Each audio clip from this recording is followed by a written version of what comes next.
Bismillahirrahmanirrahim. Assalamu alaikum dear viewers. It's Ikra Khan over here welcoming you on behalf of Maths Box.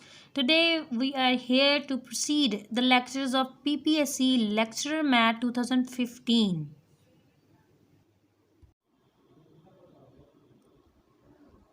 हमारी discussion चल रही थी audience PPSC lecturer maths के हवाले से 2017 का पेपर जो है वो हम आपको डिटेल सोल्यूशन के साथ प्रोवाइड कर चुके हैं। तो हम लोगों ने आपको कहा था कमेंट सेक्शन में हमें बताएं कि कौन सा पेपर आपको चाहिए 2015 का या 2011 का। तो एनालिसिस के बाद हमने ये नोट किया कि 2015 का पेपर लोग चाह रहे हैं कि हमारे लिए पहले सॉल्व किया जाए। पेपर तक हम लोग 2011 का भी पेपर सॉल्व करके आपको प्रोवाइड करेंगे इंशाल्लाह। पेपर से पहले आपको सारे सोल्यूशन मिल जाएंगे। फर्दर मोर एक सीरीज़ भी एमसीक्यूज़ की हम इंट्रोड्यूस करवा रहे हैं, वो भी जो हैं हम जल्दी अपलोड कर देंगे। जिन लोगों ने अभी तक मैथ्स बॉक्स को सब्सक्राइब नहीं किया उनसे रिक्वेस्ट है कि वो पहले बेल आइकन को प्रेस कर दें ताकि इस चैनल की रीसेंट अपडेट से वो लोग अवेयर रहें। और जिन लोगों ने हमें अप्रिशिएट किया है और काफ़ी ज़्यादा अप्रिसिएशन दी है कमेंट सेक्शन में, उनका बहुत शुक्रिया। इस तरीके से हमारा साथ बनाए रखें और हमारे साथ इस तरीके से चलते रहें ताकि हम आपको अच्छी अच्छी वीडियो बर वक्त प्रोवाइड करते रहें। तो बगैर टाइम वेस्ट किए चलते हैं क्वेश्चन नंबर 1 की तरफ। तो जो पहला क्वेश्चन आपके पास है वो इंटीग्रेशन से रिलेटेड है। Integral from lower limit -4 to 0 t by square root 16 minus t square dt। Option number A 0, option number B divergent, option number C -4 और ऑप्शन नंबर डी 4। तो पहले तो आप लोगों को पता होना चाहिए कि इंटीग्रल कितने तरह के होते हैं। 2 तरह के इंटीग्रल होते हैं, डेफिनेट और इनडेफिनेट। जो डेफिनेट इंटीग्रल होता है ऑब्वियसली ये उसकी एग्जांपल है जिस किसी में आपको रेंज ऑफ इंटीग्रेशन का मतलब है ये जो आपको लिमिट्स दी होती है इंटीग्रेशन की वो अगर दी गई हैं तो then it will fall under the category of definite integral. और अगर ये यहाँ से ऐसे करके रिमूव कर दी जाएं तो फिर ये आपके पास इनडेफिनेट इंटीग्रल हो जाएगा। और जब उसको सॉल्व करते हुए आप लास्ट में सी की एडिशन देते हैं एरर शो करने के लिए। तो अभी आपके पास क्वेश्चन कौन सा है? This question is related to definite integral. और डेफिनेट इंटीग्रल को सॉल्व करने के लिए आपको बहुत ज़्यादा टेक्निक्स दी जाती हैं जो आप कम वक्त में क्लिक कर लें वो ज़्यादा प्रेफर की जाती है। इसको सब्स्टिट्यूशन से भी कर सकते हैं। तो इसको मैं डायरेक्ट तरीके से करने लगी हूँ और साथ में आपको एक हिंट बताने लगी हूँ। वेस्टर्न इंटीग्रेशन के बहुत ज़्यादा रूल हैं। इस क्वेश्चन से रिलेटेड जो हिंट है वो ये है कि जब कभी भी आपका वेरिएबल या ये चीज़ होती है जिसकी रिस्पेक्ट से आप इंटीग्रल ले रहे होते हैं ना वो वेरिएबल होता है। यहाँ पर वेरिएबल आपके पास टी है। फॉर एग्जांपल यहाँ पर अगर एक्स होता तो वो कांस्टेंट होता, वो बाहर चला जाता, ठीक है। तो ये आपके पास वेरिएबल ऑफ इंटीग्रेशन जो कि टी है यहाँ पर।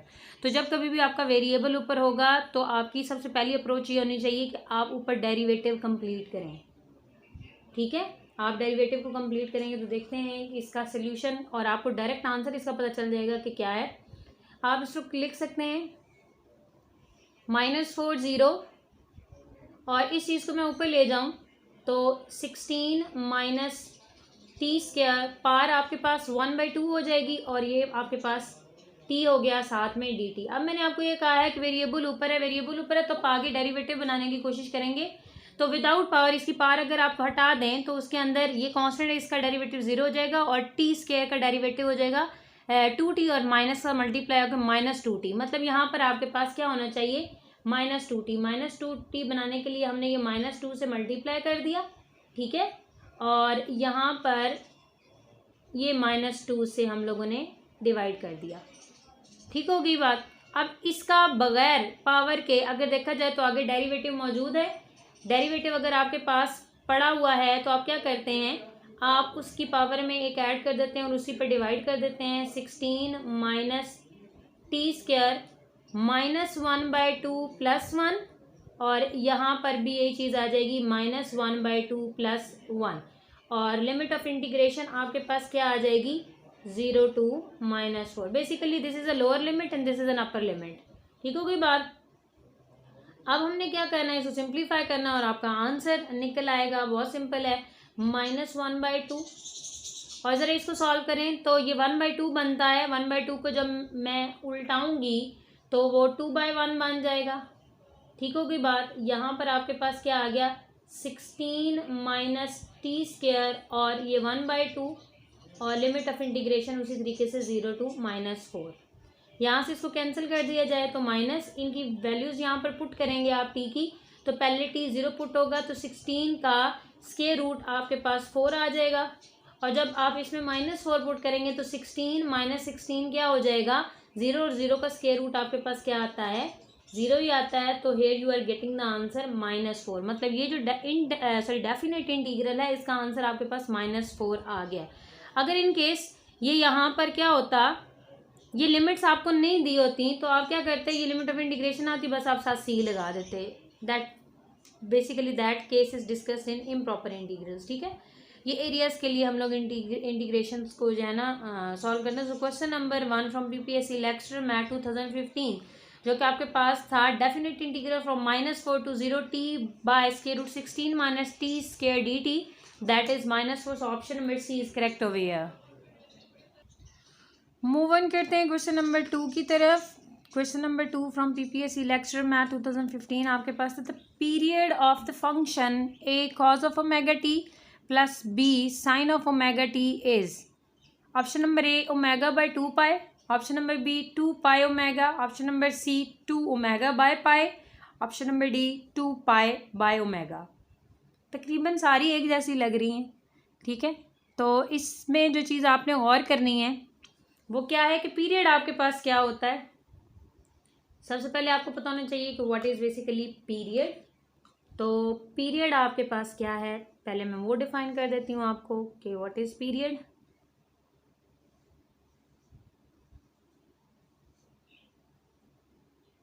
पीरियड आपके पास एक स्मॉलेस्ट पॉजिटिव नंबर होता है जो जब किसी फंक्शन में ऐड किया जाए तो उसमें कोई फर्क ना आए। मतलब the smallest positive number which when added to original circular measure of angle gives the value of the function. ठीक है, same values of the function. क्या कहते हैं, the smallest positive number which one added to original angle, basically original circular measure of angle होगा। ठीक है, gives the same value of the function. आम अल्फाज में ऐसा नंबर जो किसी फंक्शन के एंगल में ऐड किया जाए तो उसमें फ़र्क ना लाए।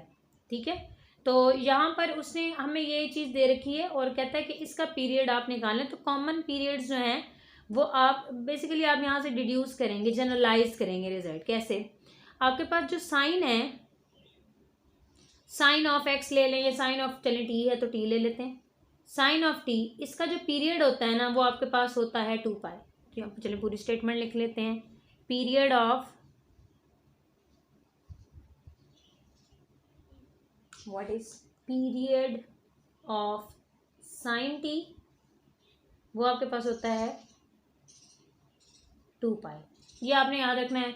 साइन कॉस जो होता है वो आपके पास पीरियड रखता है क्या, sine cos secant to secant, उनका पीरियड 2 पाई होता है। टेन और कॉट का पीरियड आपके पास क्या होता है, पाई होता है। ठीक होगी बात। ये हो सकता है कि किसी पेपर में आ भी जाए, पूछ लें कि पीरियड क्या है। अब ज़रा यहाँ पर गौर करें कि ये चीज़ हम लोगों ने किस तरीके से इफ़ेक्ट होती है। यहाँ पर टी है ना, यहाँ पर ओमेगा टी है, किस तरीके से इफेक्ट होगी। अगर मैं कहूँ साइन टी का पीरियड 2 पाई है, अगर मैं यहाँ पर आपको कह दूँ साइन ऑफ 2t, तो उसका पीरियड आप किस तरीके से निकालेंगे। Obviously sine T single angle के साथ है, 2t डबल एंगल हो गया, तो इसका आप पीरियड किस तरीके से निकालेंगे। आप क्या करेंगे, साइन और इस 2t में आप 2 पाई को ऐड करेंगे। 2 पाई को ऐड करने के बाद आपने टी को सेपरेट करना है, बिल्कुल अकेला करना है। तो 2 आपने कॉमन ले लिया, तो यहाँ पर बचा t plus 2 pi by 2, sorry हाँ ठीक है, 2 पाई बाई 2 1 हो जाएगा, हम डायरेक्टली उसको पाई लिख सकते हैं। तो यहाँ से हमने क्या कंक्लूड किया, हमने यहाँ से ये कंक्लूड किया है कि जो साइन 2t का पीरियड है वो बेसिकली ये है, पाई। ठीक होगी बात। इसी तरीके से अब आप क्या करें, यहाँ पर एक और मैं जनरलाइजेशन की तरफ आपको लेके जाना चाह रही हूँ, बस इसलिए 2-3 स्टेप्स कह रही हूँ।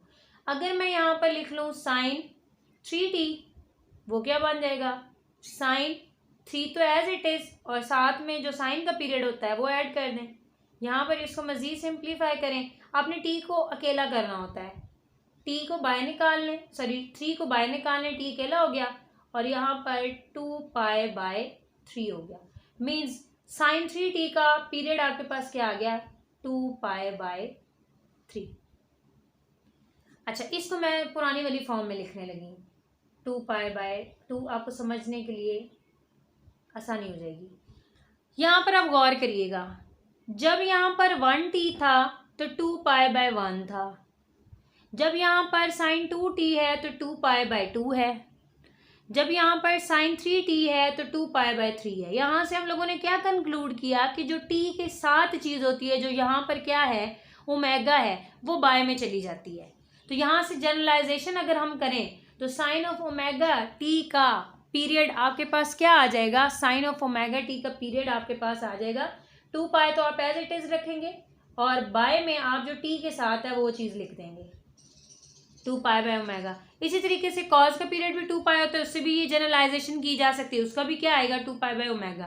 अब हमने ये नहीं करना है कि दोनों के आप पीरियड्स को ऐड करते फिरें, ठीक है। आपने जनरल कंक्लूजन देख लिया कि दोनों का 2π/ω, तो एज अ होल इस सारे एक्सप्रेशन का भी आपके पास जो पीरियड निकलेगा वो क्या निकलेगा, 2π/ω निकलेगा, जो यहाँ पर ऑप्शन नंबर गालिबन डी है।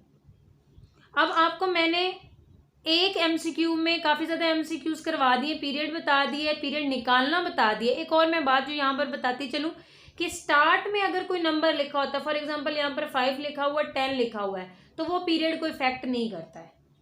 एंगल के अंदर होगा तो वो पीरियड को इफेक्ट करेगा। मैं यहाँ पर लिख दूँ ना 5, तो वो पीरियड को इफेक्ट नहीं करेगा। जो sin 2t का पीरियड है वही 5 sin 2t का पीरियड होगा। तो स्टार्टिंग वाला जो कोफिशिएंट होता है वो आपको इफेक्ट नहीं करता पीरियड के हवाले से, या आप दूसरे अल्फाज में ये कह सकते हैं कि सिर्फ वही चीज़ इफेक्ट करती है जो एंगल में हो, मतलब जो चीज़ अंदर हो वही चीज़ पीरियड को इफेक्ट करेगी, बाहर वाली चीज़ नहीं इफेक्ट करेगी। मतलब मैं अगर इसको मैथमेटिकल लिखूं तो मैं इसी चीज़ को एक्सप्लेन कर रही हूँ। चले यहाँ इसको कर देती हूँ कि जो 3t का पीरियड है आपके पास 2π/3 है, लेकिन अगर मैं यहाँ पर लिख लूँ 10 sin 3t, तो अगेन इसका पीरियड यही रहेगा, क्योंकि 10 स्टार्ट में है तो वो पीरियड पर कोई इफेक्ट नहीं कर रहा। पीरियड की डेफिनेशन है कि वो नंबर आपने ओरिजिनल एंगल में ऐड करना है। ये तो एंगल में ऐड ही नहीं हो रहा, 10 तो स्टार्ट में, एंगल में तो ऐड ये चीज़ हो रही थी 3t + 2π, ठीक है। तो ये चीज़ आपने थोड़ी सा ध्यान रखना, ये ना हो कि आप पेपर में क्वेश्चन इस तरीके से आ जाए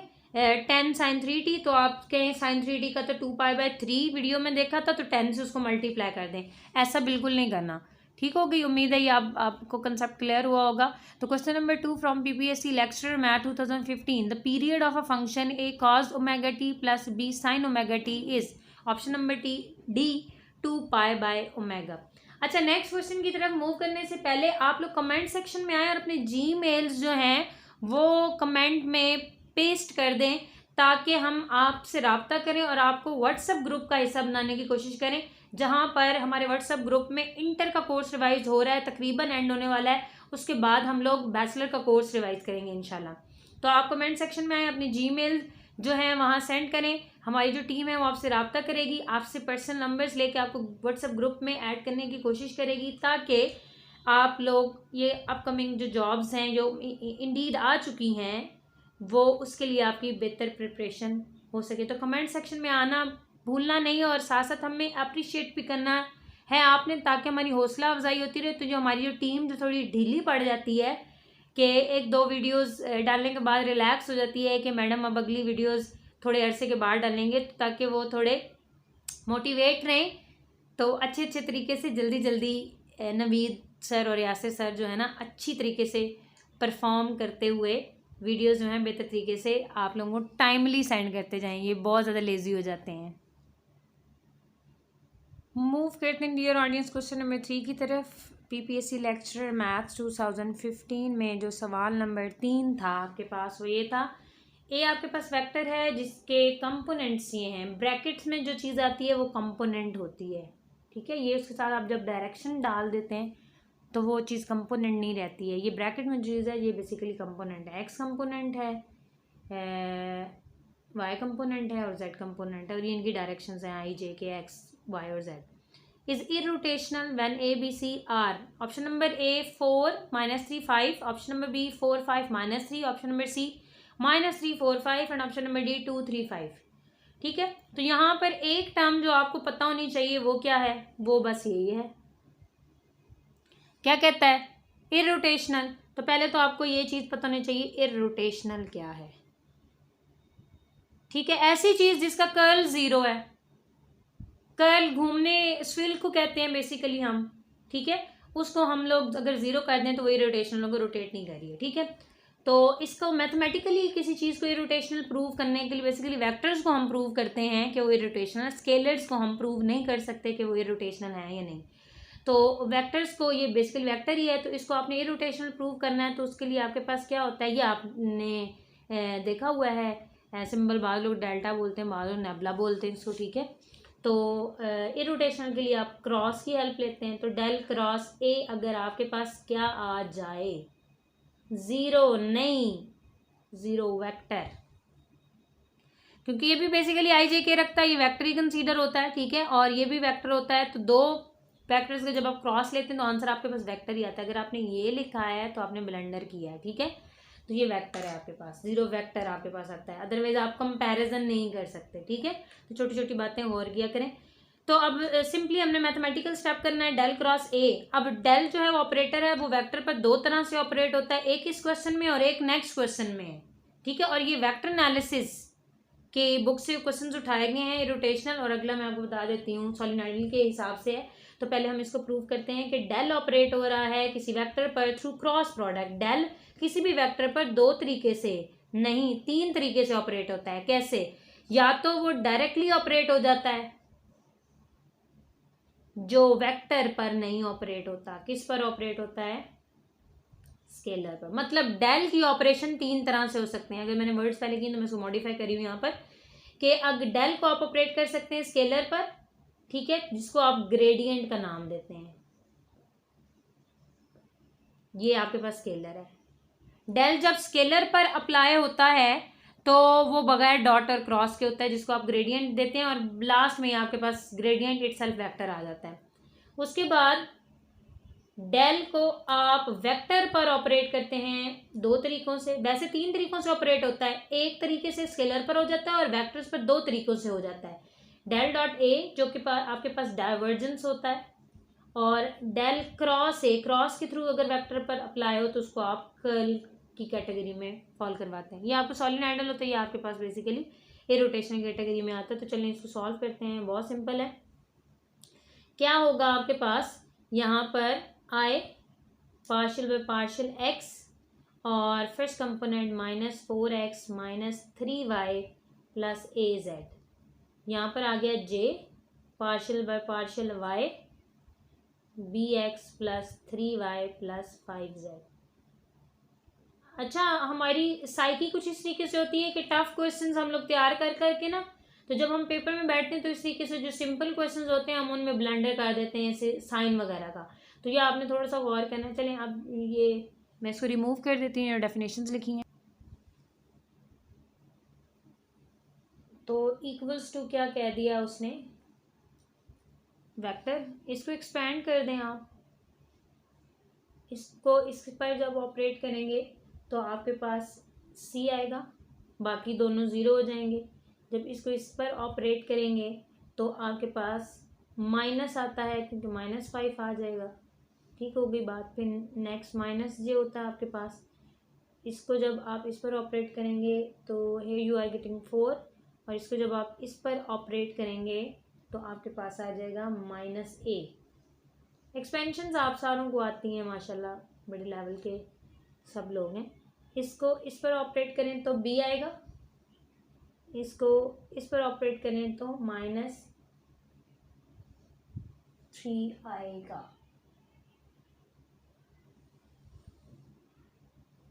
ये मैंने यहाँ पर प्लस की, क्योंकि मैंने जब y पे ऑपरेट करना तो एक तो मॉड का भी माइनस आता है जब आप सेकेंडरी डायगोनल्स को डील कर रहे होते हैं डिटर्मिनेंट के, तो एक माइनस ये तो प्लस हो जाएगा। तो अगर यहाँ पर अगर आपने ये ध्यान ना दिया और यहाँ पर लिख दिया स्केलर, तो फिर तो आप कंपेयर ही नहीं कर सकते। इसको मैं लिख दूंगी 0i 0j 0 के। अब देखें आई वाले कंपोनेंट्स आप कंपेयर करें, आई वाले कंपोनेंट्स आपके पास क्या हैं, that is equals to c -5 equals to 0, -4 plus a equals to 0, ये मैंने -4 मल्टीप्लाई कर दिए, और b plus 3 equals to 0, c is equals to 5, a is equals to 4 and b is equals to -3। तो अब ज़रा ऑप्शन, अच्छा जल्दबाजी नहीं करनी है कि 5 4 3 जो भी हो वो हम देख लें। a की वैल्यू क्या है आपके पास 4, b की 3 और 5, तो ये अगर आप गौर करें तो ऑप्शन नंबर ए आपके पास जो है वो करेक्ट है। मैथमेटिकल है ये क्वेश्चन, आज के लेक्चर में कोई इतना खास मसला नहीं होगा, बस डेफिनेशन पे थोड़ा आपने फोकस करना है कि क्या क्राइटेरिया होता है किस चीज़ को क्या प्रूव करने के लिए। So question number 3, A vector आपके पास था, is it rotational one A B C जब 4 -3 और 5 होंगे तब ये वाला वेक्टर ए रोटेशनल होगा, अदरवाइज नहीं। मूव करते हैं क्वेश्चन नंबर 4 की तरफ। Question number 4 from PPSC lecture math 2015 आपके पास सा वी वेक्टर है जिसके कंपोनेंट्स ये हैं और पूरा एक्सप्रेशन वेक्टर का ये है। इस solenoidal, again this question is from vector analysis, ठीक है। सॉलिनॉइडल फॉर, अब सॉलिनॉइडल कहते हैं सोलिनॉइडल, जो भी इसका प्रोनाउंसिएशन है सारों को पता, मेरे से सही प्रोनाउंस नहीं होता, बस काम चलाएं आप, ठीक है। For A is equals to, क्या ए की value, option number A 1, option number B 2, option number C 3 and option number D 4। तो जिस तरीके से मैंने लास्ट क्वेश्चन में आपको बताया है कि डेल जो होता है वो 3 तरीके से ऑपरेट होता है। एक तरीके से वो स्केलर पर ऑपरेट होता है, 2 तरीकों से वो वेक्टर पर ऑपरेट होता है। अगर तो वो जो 2 तरीके हैं जिससे वो वेक्टर पर ऑपरेट हो रहा है उन दोनों में से कोई एक हमने यहाँ पर जज करना है, क्योंकि यहाँ पर वेक्टर दिया गया है।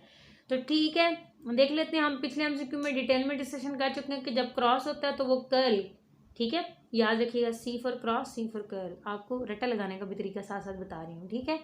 तो क्रॉस प्रोडक्ट में आपने कर्ल लेना होता है या कर्ल में आपने क्रॉस प्रोडक्ट की हेल्प लेनी होती है, जो बच जाता है वो आप इसके लिए यूटिलाइज कर लेते हैं।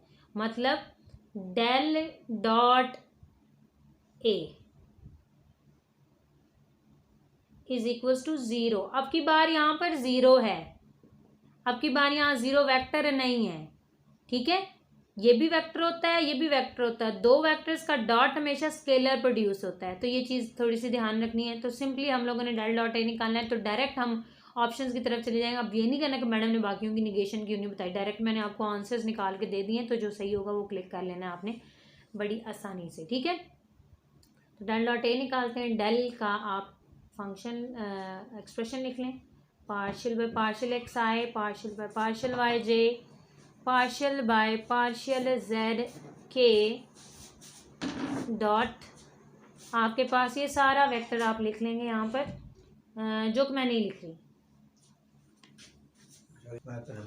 अब तो देखिए ये चलिए मैंने वेक्टर लिख लिया, अब मैंने डॉट लेना है, तो आई पर ऑपरेट होगा, तो इसको इस पर जब ऑपरेट करेंगे तो आपके पास आंसर आएगा -4। अच्छा इक्वल टू 0 है, वो मैंने नहीं लिखा, ठीक है, वो लिख लें। इसको आई पर ऑपरेट करेंगे तो -4 आएगा।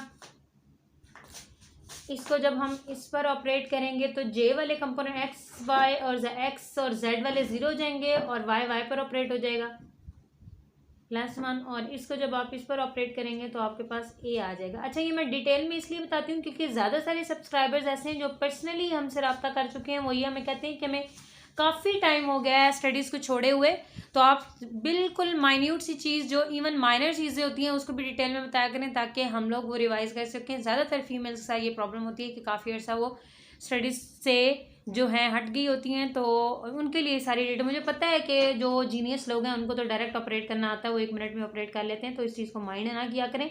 ये उन लोगों के लिए होते हैं जो काफ़ी अर्से के बाद स्टडीज़ के साथ दोबारा इन टच होते हैं। तो ये मैंने आपको खोल के दिखा दिया, पेपर में आप डायरेक्ट भी करना चाहें तो आप डायरेक्ट कर सकते हैं, ये सारा स्टेप लिखने की ज़रूरत नहीं है। तो इसको आप सिंप्लीफाई करें तो -3 + a is equals to 0। So here you are getting the value of a to be 3। A की वैल्यू आपके पास क्या आ गई 3। So question number 4 PPSC lecturer maths 2015 जो कि आपके पास था कि एक वेक्टर वी है इस solenoidal for what value of a for 3। जब ए की वैल्यू आप 3 लेंगे तो तब आपके पास ये सॉलिनॉइडल बिहेवियर शो करेगा, अदरवाइज नहीं शो करेगा। ये याद रखिएगा, ए की वैल्यू चेंज होती है सॉलिनॉइडल प्रूव करने के लिए, इसी तरह अगर आप इसको इरोटेशनल प्रूफ करेंगे तो ए की वैल्यू कुछ और आएगी, ठीक है। ज़रूरी नहीं है कि सारे एक्स आप पेपर में वो यहाँ पर सॉलिनॉइड यहाँ इसी क्वेश्चन में वो इरोटेशनल कहते तो फिर आपने क्रॉस के हिसाब से करना है, तो 3 नहीं आएगा, वो उसके फार्मूला से डिराइव होगा। सो क्वेश्चन नंबर 4 की जो राइट ऑप्शन है that is option number C 3, A की वैल्यू 3 होनी चाहिए यहाँ पर। जो क्वेश्चन नंबर 5 आपका पीपीएससी लेक्चर मैथ 2015 में है, वो ये कहता है कि ये आपके पास इंटीग्रल है अलॉन्ग द पाथ, ये आपको पाथ दिया हुआ है और आपको क्या देता है is option number A 56, option number B 60, option number C 62 and option number D 64, ठीक है।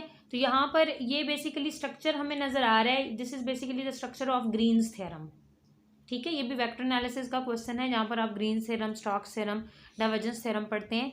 तो ये बेसिकली स्ट्रक्चर आपको बता रहा है ग्रीन्स थ्योरम। ग्रीन्स थ्योरम इस्तेमाल होता है line integral, close line integral को सरफेस इंटीग्रल में कन्वर्ट करने के लिए। इस क्वेश्चन को सॉल्व करने के आपके पास 3 तरीके होंगे, ठीक है। तो एक तरीका जो मैं आपको, आप चाहे इस सिंगल इंटीग्रल को डबल इंटीग्रल में कन्वर्ट करके इसको सॉल्व कर लें तो भी आपका आंसर सेम आएगा, और अगर आप डिफरेंट पाथ्स ले लेते हैं तो भी आंसर सेम आएगा। पाथ डिफरेंट लेने से आंसर कैसे सेम आएगा, वो ये है कि ये क्वेश्चन जो हमें दिया गया है ये बेसिकली इंडिपेंडेंट ऑफ पाथ है। इंडिपेंडेंट ऑफ पाथ आपको कैसे पता चलता है कि ये आपके पास m होता है और ये आपके पास n होता है। जिस तरीके से आप एग्जैक्टली ये कंडीशन फाइंड आउट करते हैं ना, उस तरीके से आप यहाँ पर एम वाई और एन एक्स फाइंड आउट करेंगे तो वो आपके पास दोनों का आंसर क्या होगा, सेम आएगा, जिससे आपको पता चल जाएगा कि क्या N X is equal to M Y है, तो ये इक्वल आ गए, तो इसका मतलब है ये इंटीग्रल इंडिपेंडेंट ऑफ पाथ है, ठीक है। तो मैं सिर्फ आपको समझाने लगी हूँ एक मेथड से, बाकी दो आप ट्राई कर सकते हैं। बेसिकली ये फॉर्म आपके पास ग्रीन्स थ्योरम की है, ठीक है।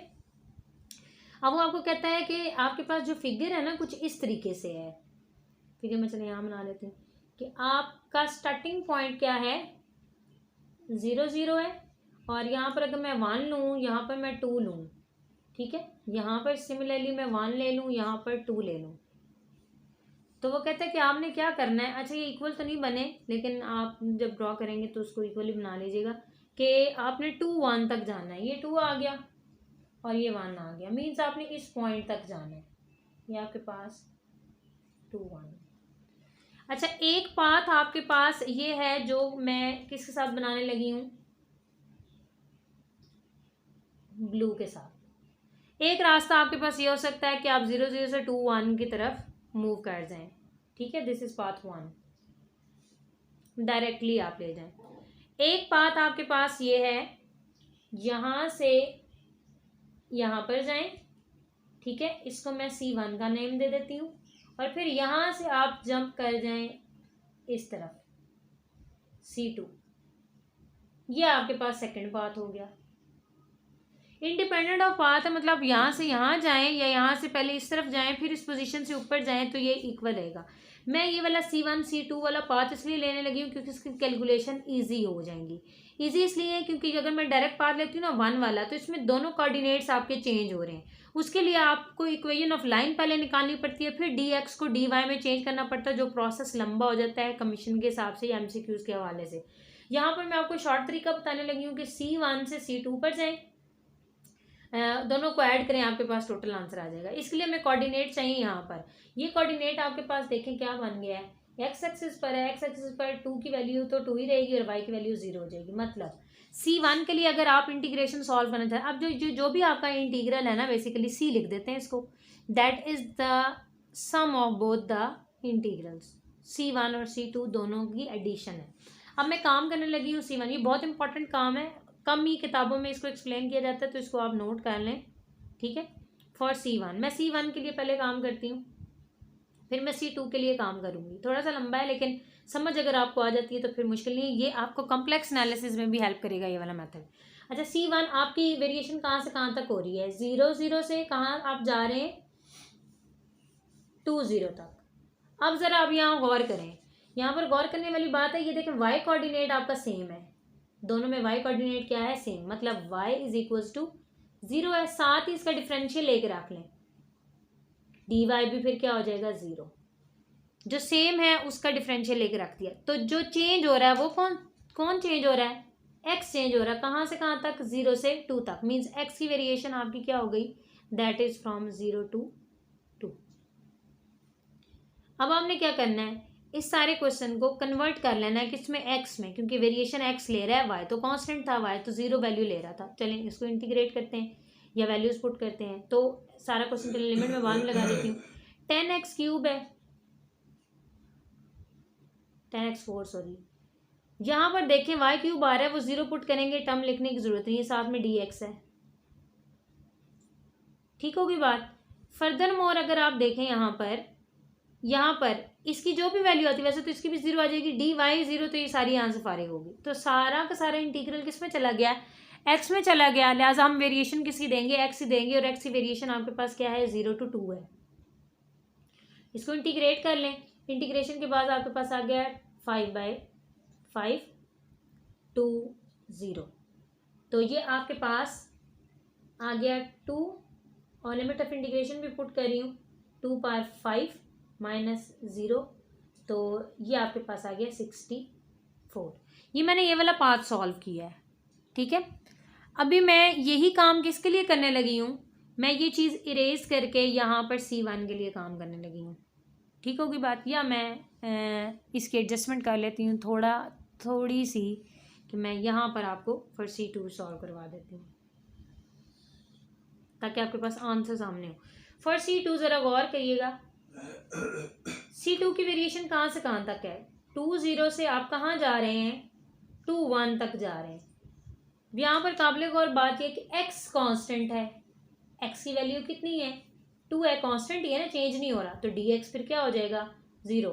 अगर x चेंज नहीं हो रहा तो कौन चेंज हो रहा है, y चेंज हो रहा है, तो y की वेरिएशन कहाँ से कहाँ तक है, 0 से 1। अच्छा ये भी गौर करनी है कि डायरेक्शन क्या है, अगर आप यहाँ से यहाँ लिख देते हैं, मतलब 1 से 0 लिख देते हैं, तो क्वेश्चन का आंसर गलत आएगा, ऑब्वियस सी बात है।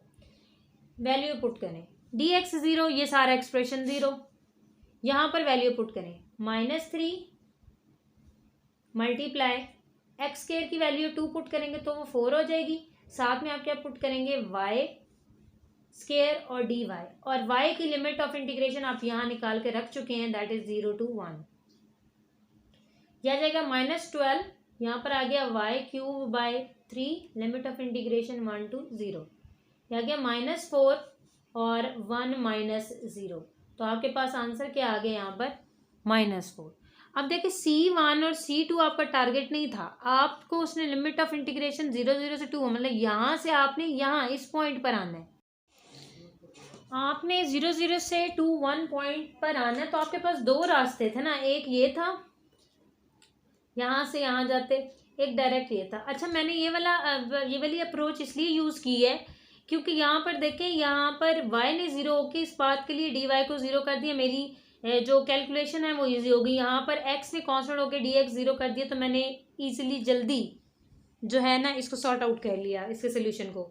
लेकिन अगर मैं यहाँ पर 0 0 ये ब्लू वाला पाथ लेती तो दोनों कोऑर्डिनेट्स चेंज हो रहे थे, तो यहाँ पर ये वाली या ये वाली कंडीशन नहीं बन रही थी, dx या dy वाली कंडीशन नहीं बनेगी, तो कॉम्प्लिकेशंस की तरफ जाएंगे। ऑब्वियसली सॉल्व ये हो जाता है, मैं बता रही हूँ बार बार कि इक्वेशन ऑफ लाइन आपको पहले निकालनी पड़ेगी, फिर dx सारे को dy में या dy सारे को dx में कन्वर्ट करेंगे आप। ठीक है, वो भी पाथ आप फॉलो कर सकते हैं। यहाँ पर उसने तो आपको यहाँ से यहाँ तक जंप लेने को कहा है, अभी तो सेपरेटली हमने इधर से इधर का निकाला और फिर इधर से इधर का निकाला, मीन्स हम दोनों को ऐड करेंगे, दोनों आंसर्स को ऐड करें, दैट इज इसका आंसर 64 आया हुआ है, 64 और इसका आंसर है -4, दोनों को ऐड किया तो आपके पास 60 आंसर है, जो कि यहाँ पर ऑप्शन नंबर बी जो है वो करेक्ट है।